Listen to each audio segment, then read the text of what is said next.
3 things about the bumps on your face that nobody told you.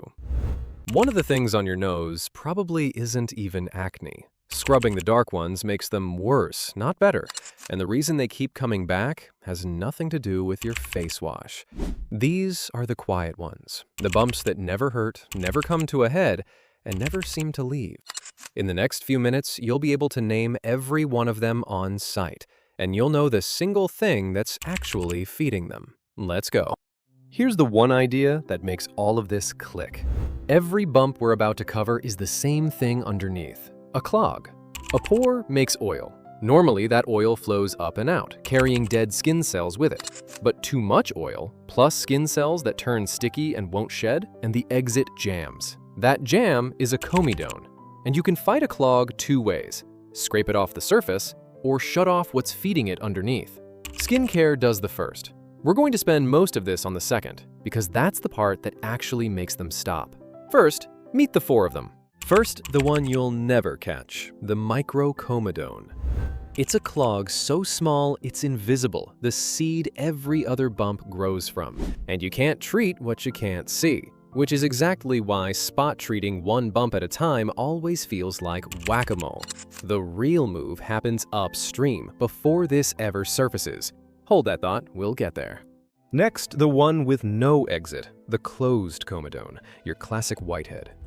Sealed under the skin, no head, nothing to squeeze. So when you squeeze it anyway, you're just bruising it.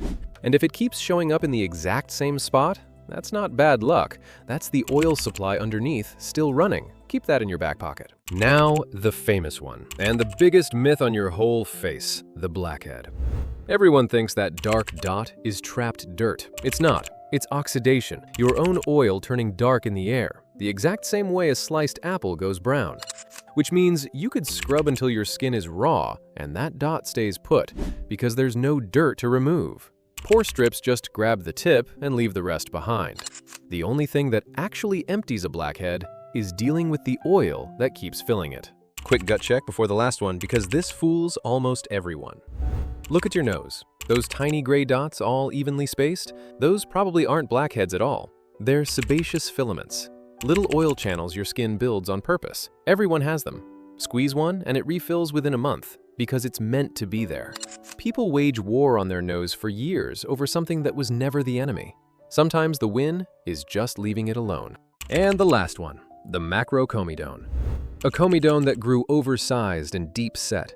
Too big for the usual stuff, and way too big to squeeze unless you want a scar. This is the one worth letting a professional handle. But, and here's the theme you've probably caught by now, clearing it does nothing if the thing making it is still switched on. So let's talk about that thing. Why do these keep coming back? It all comes down to one question. What's telling your skin to flood itself with oil? There are 4 things worth checking, and the first one matters more than the other 3 combined. Number 1, your blood sugar. Here's the chain, and once you see it, you can't unsee it. You eat something that spikes your blood sugar, white bread, sugar, the usual fast carbs, and your body fires out insulin and a growth signal called IGF-1. That signal walks straight up to your oil glands and tells them to make more. It bumps up the hormones that do the same. More oil, more clogs, on repeat. And this is the one with real research behind it. Lower the blood sugar spikes, and studies show the breakouts ease off. So the first thing to check is simple. How much of your day is fast carbs and sugar? The other 3, quicker. Dairy, softer evidence, but milk keeps turning up linked to breakouts, so watch whether your skin tracks with it. Your fats. Clog-prone skin tends to run low on the essential ones that keep oil thin instead of sticky. And your gut. Newer science, but gut and skin are wired together, so if your breakouts travel with bloating or bad digestion, pull that thread. And one honest tool. You can't fix what you've never actually looked at. Something free, like Chronometer, lets you see your real sugar and fat intake instead of guessing. Just know its targets are a floor, the bare minimum to get by, not the bar for great skin.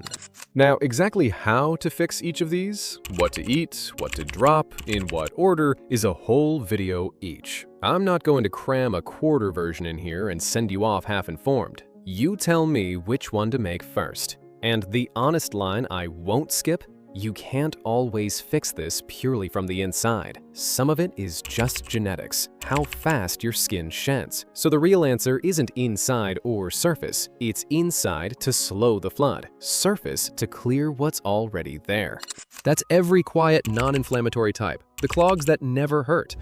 But the second your immune system notices one of these sealed little oil pockets, it stops being quiet. It turns red, swollen, and sore. That's the next video, the inflammatory kind, papules, pustules, and the deep cystic ones that scar. It starts exactly where this one ends. So tell me in the comments, blood sugar, dairy, fats, or gut? Which fix do you want first? Save this for the next breakout, and I'll see you in part 2.